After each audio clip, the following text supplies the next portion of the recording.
Hey guys, Steven here, and for today's video I'm playing Dead Cells and we are going to go beat the Incomplete One. Now this game is in early access, waited to pick it up, finally hit a sale, and I'm a little bit further than kind of that initial video that I did where it was just like that first playthrough on it. I have more stuff unlocked here, still nowhere near kind of complete.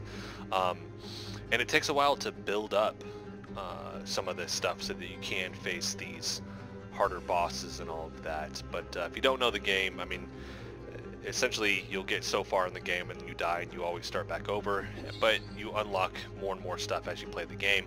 So if you don't like to lose, the game can be frustrating in that regard. I noticed that I play this kind of in short bursts just because repeating over and over again can get somewhat tedious, but each time you get a little bit further.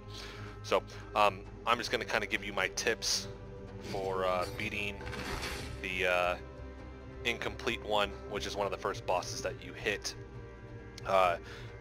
Big one here, and I'm going to skip over all this. Make sure on each kind of area that you're spending the time to collect all the little upgrades along the way, because that is going to help tremendously with that. So we're going to go ahead and skip ahead here. I'll probably stop at certain points to show some things along the way, but we'll skip ahead. That way you're not just watching me do each level slowly here, okay?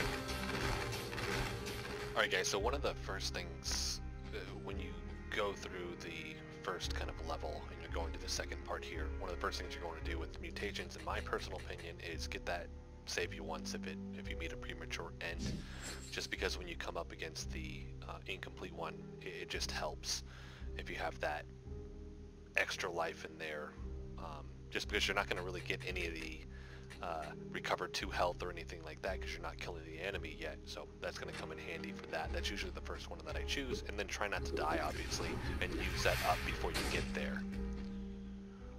So next big tip is just explore all the other underneath areas, just because you're going to want to get as much health and boost to damage as possible. Play towards your strengths with this also, and what's causing the most damage here with what you're going to be using against the Incomplete One here.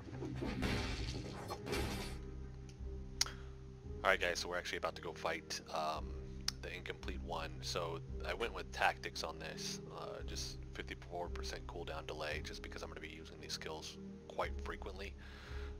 Increase in damage while they're actually deployed, and then I have that saves me once. With that, I actually have a spear, I have a crossbow, which any type of bow will work here, and then I have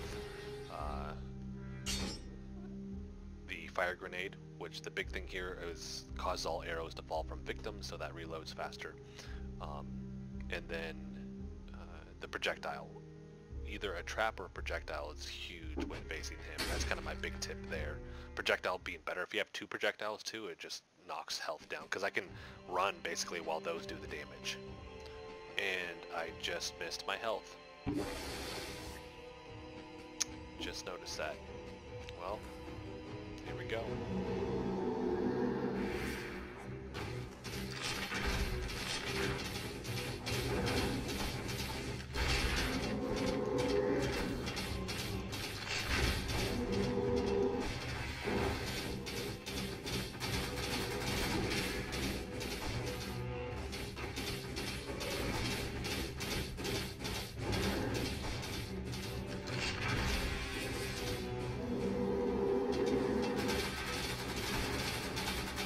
Nope.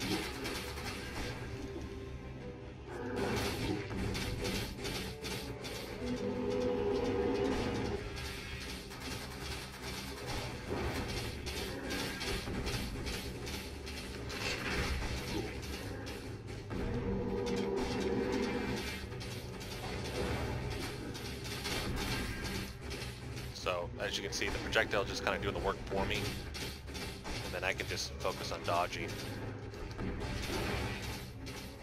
which does make it a little bit easier. It's just you got to make sure you time everything right. And that's it.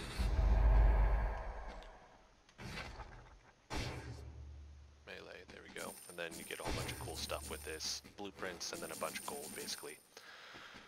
So, I mean, if done right, you saw that I didn't really shoot a ton, but I mean, I waited for that projectile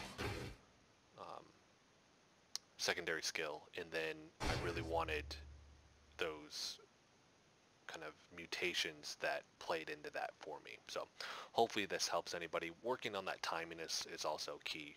Knowing when to roll, knowing his moves, because he basically just follows a pattern that you saw there, walking back and forth, and then eventually he's going to use his shield, and then he's actually going to have that circle around him that actually, if you don't roll through that and you try to jump, it just tears you up. It actually just takes all your health away. So you got to roll through that, and then he'll actually, towards the end, which is about the last third of his life, he'll start jumping. So he'll do the fire slam, and then he'll jump. Hopefully that helps anybody that's kind of trying to figure out what they should do for that boss, because after that boss you actually get to move onto this secondary area with the collector there that you're seeing, and then you get to upgrade your secondary items, so they'll go another level with that, so they'll just be more powerful. So if you guys like the video, hit the like button for me. If you want to continue to follow along with my playthrough of Dead Cells among the many other games that I play, hit the subscribe button for me, and thank you so much for watching.